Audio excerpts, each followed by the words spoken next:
Hello Autofiction, welcome back to the brand new video. और की हालचाल। आज इस वीडियो में हम बात करेंगे एक ऐसी मोटरसाइकिल की जिसकी कुछ अलग ही बात है।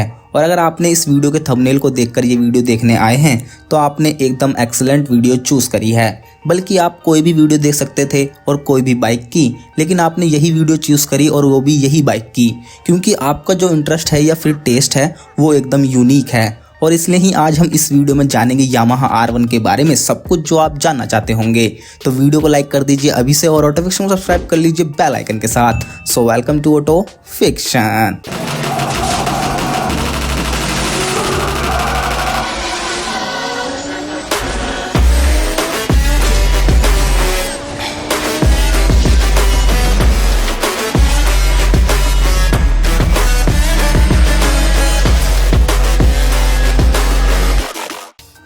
1998 में जब यामाहा R1 लॉन्च हुई थी तो इसने सुपर स्पोर्ट बाइक की दुनिया में तहलका मचा दिया था।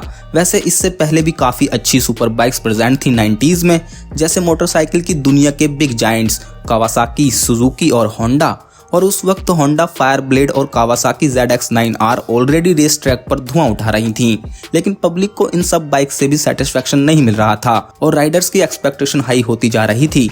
तब यामाहा ने अपनी YZF R1 को इंट्रोड्यूस करा, जो अपने पिछले 23 साल के इवोल्यूशन से एक यामाहा R1 निकाल रही है, जो फास्टेस्ट है टेढ़े मेढ़े रोड्स पर भी और रेस ट्रैक पर भी। और यामाहा R1 ने अपनी पावर और पोटेंशियल दिखाया भी है, बहुत सारी रेसेस जीतकर पूरी दुनिया में। और आज हम यामाहा R1 के पिछले 2 दशक में जाएंगे और बात करेंगे एकदम बारीकी से हर एक मॉडल की।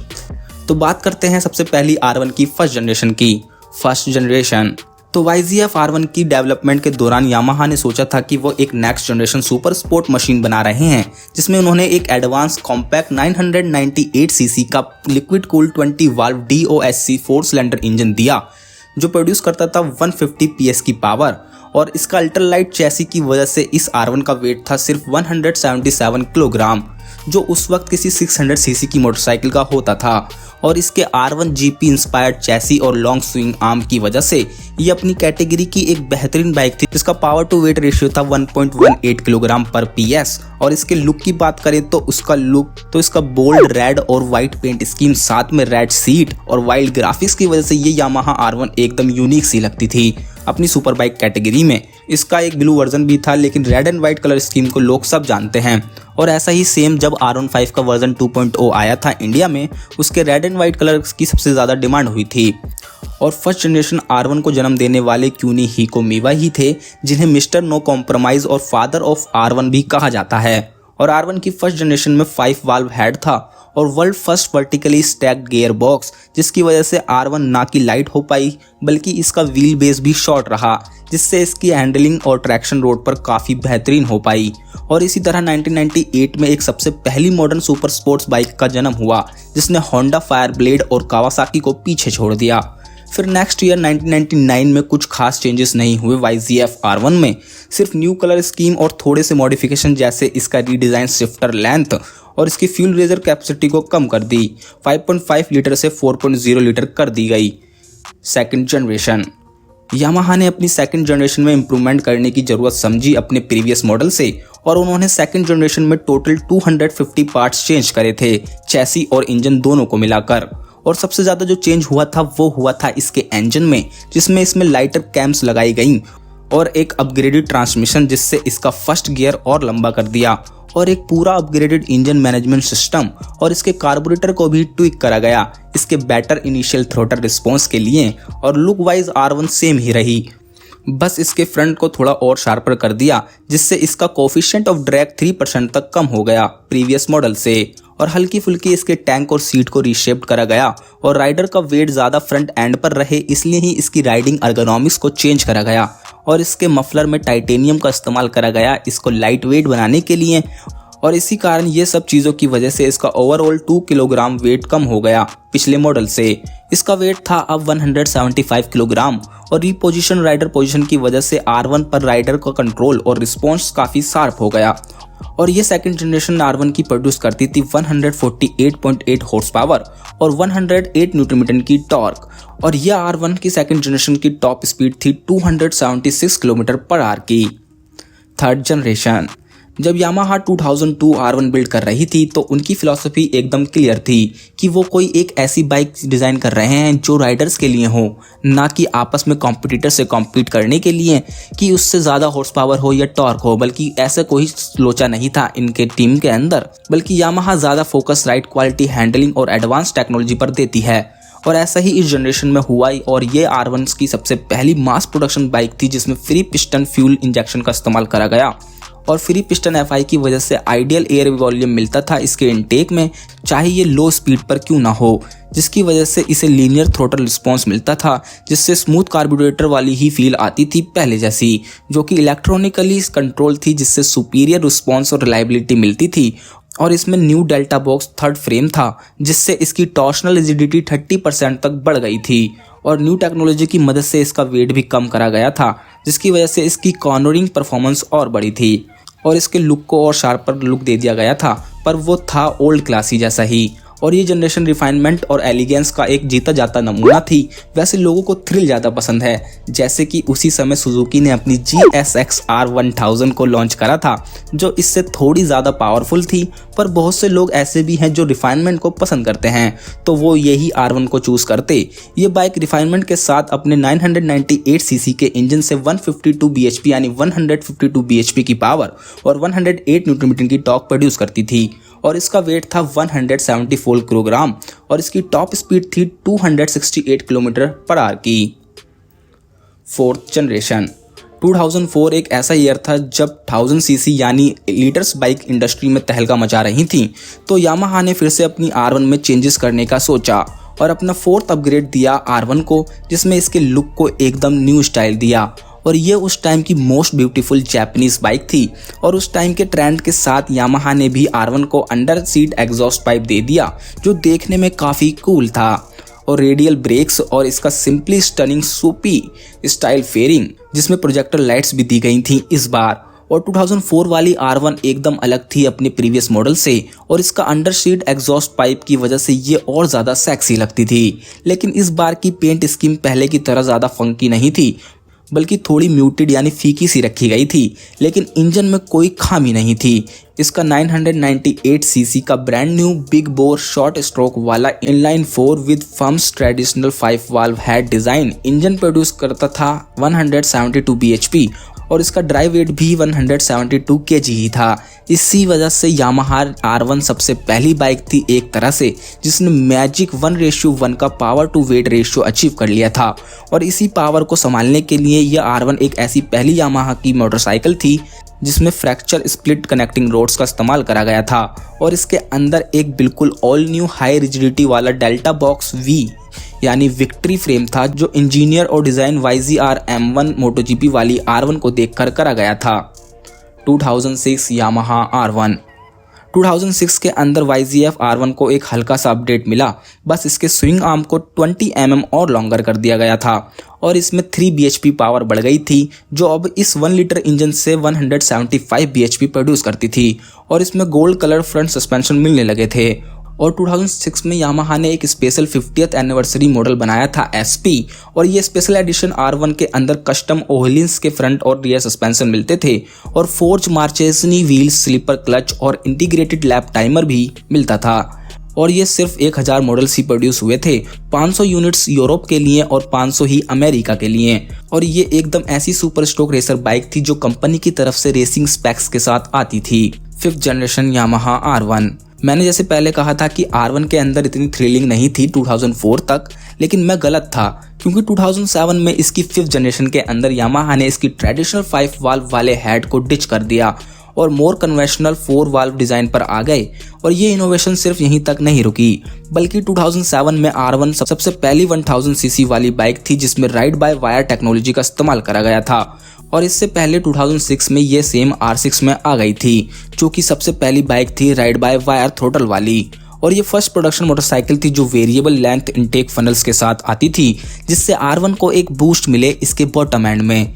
लेकिन एक प्रॉब्लम थी जो कि राइडर्स को बिल्कुल पसंद नहीं आई थी कि ये लो स्पीड पर काफ़ी लैग करती थी और ये एकदम 2 स्ट्रोक इंजन जैसी पावर कैरेक्टरिस्टिक देती थी, यानी 2 स्ट्रोक इंजन वाली फील देती थी जो काफ़ी एनोइंग था राइडर के लिए। इसलिए R1 के अंदर अभी भी 2007 तक कोई कमी थी। यामाहा को R1 के लिए कुछ यूनिक सेलिंग पॉइंट चाहिए था जो यामाहा को मिला 2009 में। 6th जनरेशन 2009 वाली यामाहा R1 एक ऐसी बाइक थी जिसने 1998 वाली R1 यानी फर्स्ट जनरेशन के बाद फिर से वही यामाहा की डीएनए की एक अलग सी छाप दिखाई थी। एक्चुअल में इस जनरेशन यामाहा R1 का काफ़ी क्रेज हुआ था 6th जनरेशन R1 में, और दूसरी 1000 सीसी बाइक के इंजन से कुछ और हटके था इस 2009 R1 के अंदर।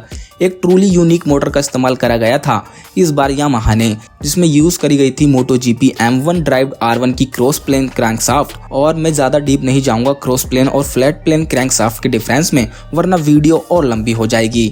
बस इतना जान लीजिए कि इस टेक्नोलॉजी की बाद से R1 के अंदर इसकी क्रैंकशाफ्ट की इनिशियल टॉर्क रिड्यूस हो गई थी और इसकी कनेक्टिंग रोड को 90 डिग्री पर लगाया गया था क्रैंक के, जिससे इसमें अनइवन फायरिंग इंटरवल मिलता था, जैसे 270 डिग्री पर, फिर 180 डिग्री पर, फिर 90 डिग्री पर और फिर 180 डिग्री पर, जो इस तरह की सबसे पहली प्रोडक्शन मोटरसाइकिल थी जिससे इसकी पावर डिलीवरी बैंड और स्मूथ हो गया था और थ्रोटल रिस्पॉन्स के इक्वल बैंड में इसकी पावर डिलीवरी होती थी और इसी वजह से इसकी कॉर्नर्स पर ड्राइव करना और भी इम्प्रूव हो गया था। इसलिए ही वैलेंटिनो रोसी भैया ने उस वक्त कहा था कि इस uneven firing big bang type technology जो कि मेरी M1 वाली रेस बाइक में भी है, वो अब एक रोड बाइक के लिए भी आ गई है और ये मेरी अब तक की फेवरेट R1 है। और इसी क्रॉस प्लेन क्रैंकशाफ्ट की वजह से R1 की एग्जॉस्ट नोट भी काफ़ी चेंज हो गई थी, जिससे लोगों ने काफ़ी पसंद करा और 2009 में पूरी दुनिया इस क्रॉस प्लेन वाले इंजन की दीवानी हो गई और इतने हाई प्राइस होने के बावजूद भी R1 की सेल में काफ़ी सक्सेस हुई। लेकिन एक दूसरी तरफ इसी टाइम एक और तूफान उठ रहा था, वो भी बिल्कुल ऐसी ही सेम इंजीनियरिंग के साथ जैसी यामाहा की इंजीनियरिंग थी। हाँ जी, 2010 में एक ब्रूटल बाइक आने वाली थी जिसका कोई मैच नहीं था। हाँ जी, BMW S1000 RR, जिसका हाईली एडवांस इलेक्ट्रॉनिक पैकेज उसकी खासियत थी, जैसे बहुत सारे electronic features, traction control etcetera, यानी कि सुपर बाइक्स में फ्यूचर टेक्नोलॉजी ने दस्तक दे दी थी, जिसमें बहुत सारे वायर्स और सेंसर इंक्लूड हो गए थे बजाय एक कन्वेंशनल इंजीनियरिंग के। 2012 यामाहा R1 फाइनेंशियल क्राइसिस की वजह से जापानीज मोटरसाइकिल मार्केट की डेवलपमेंट पर एक ब्रेक सा लग गया था और उसी वक्त BMW की S1000 RR ने बाजी मार ली अपनी बिग 4 से और अपने इलेक्ट्रॉनिक एड्स के बदौलत, और फिर सब BMW S1000 RR का नाम लेने लगे थे। लेकिन यामाहा के पास लकली उनकी MotoGP टीम थी जिससे वो हेल्प के लिए बुला सकते थे। और फिर ऐसे ही 2012 की अपडेट्स यामाहा R1 आई, जिसमें सबसे पहला ट्रैक्शन कंट्रोल सिस्टम दिया गया और बस हल्के फुल्के चेंजेस जैसे इसके न्यू फुट पैक्स और हल्का फुल्का ECU में बदलाव करे और न्यू नॉइज, बाकी कुछ R1 2009 वाली ही थी। तो क्या यामाहा ने समय के साथ सही बदलाव करे थे सिवाय एक 6 स्टेज ट्रैक्शन कंट्रोल के? जिसका जवाब है नहीं। और इसी कारण उस वक्त यामाहा R1 को काफी कंपटीशन का सामना करना पड़ा और धोबी पछाड़ दिया गया R1 को ताकतवर यूरोपियन मैन्युफैक्चरर ने, जैसे अप्रिला, BMW, KTM और डुकाटी ने। और इस वक्त यामाहा R1 सच में मुसीबत में थी, भले ही चाहे ये एकदम यूनिक राइडिंग एक्सपीरियंस देती थी अपनी क्रॉस प्लेन मोटर से, पर ये काफ़ी नहीं था एक हाईटेक यूरोपियन कंपटीशन के सामने। और इसका प्राइस बिल्कुल जायज़ नहीं लगता था उस वक्त, इसी वजह से इसकी सेल्स फिगर्स में डाउनफॉल आने लगे उस टाइम पर। 8th जनरेशन, नो एक्सक्यूजेस 2009 के बाद यानी 6 साल बाद यामाहा के अंदर फिर से वही जज्बा देखा गया और उन्होंने डेवलप करी अपनी new generation bang Yamaha R1। और ये एकदम फुली अपग्रेडेड R1 थी जो पहले से ज्यादा स्मॉलर, लाइटर और पावरफुल एंड निम्बल हो गई थी अपने प्रीवियस मॉडल से। और यामाहा डेवलपर्स ने इस बार यूरोपियन मैन्युफैक्चरर को फिर से बताने के लिए कि यामाहा R1 कोई एक ऐसी वैसी बाइक नहीं है जिसे आप आसानी से पछाड़ दो। और सच में यामाहा इंजीनियर्स ने इस बार एक और एक दो नहीं बल्कि एक और एक को 11 करके दिखाया। इसमें काफ़ी सारे चेंजेस करे गए, जैसे इसमें कंपटीशन को देखते हुए एक एडवांस इलेक्ट्रॉनिक पैकेज जिसमें था traction control TCS, slide control system SCS जो कि पहली बार था हमेशा की तरह किसी प्रोडक्शन बाइक में, linked anti lock brakes, launch control system, quick shift system, and बहुत सारे पावर मोड्स और fully informative TFT display interface, जिससे राइडर क्रिटिकल इंफॉर्मेशन ले सके अपनी सुपर बाइक्स की। और इसमें बॉश की तरफ से आने वाला 6 एक्सिस इनर्शियल मेजरमेंट यूनिट लगी हुई थी, जो पहली बार था किसी प्रोडक्शन बाइक के अंदर। और इसका ही एक अलग R1M मॉडल आता था, जिसमें इलेक्ट्रॉनिक सेमी एक्टिव ओहलिन्स के सस्पेंशन थे, जो सेम यामाहा की रेस बाइक में होते हैं।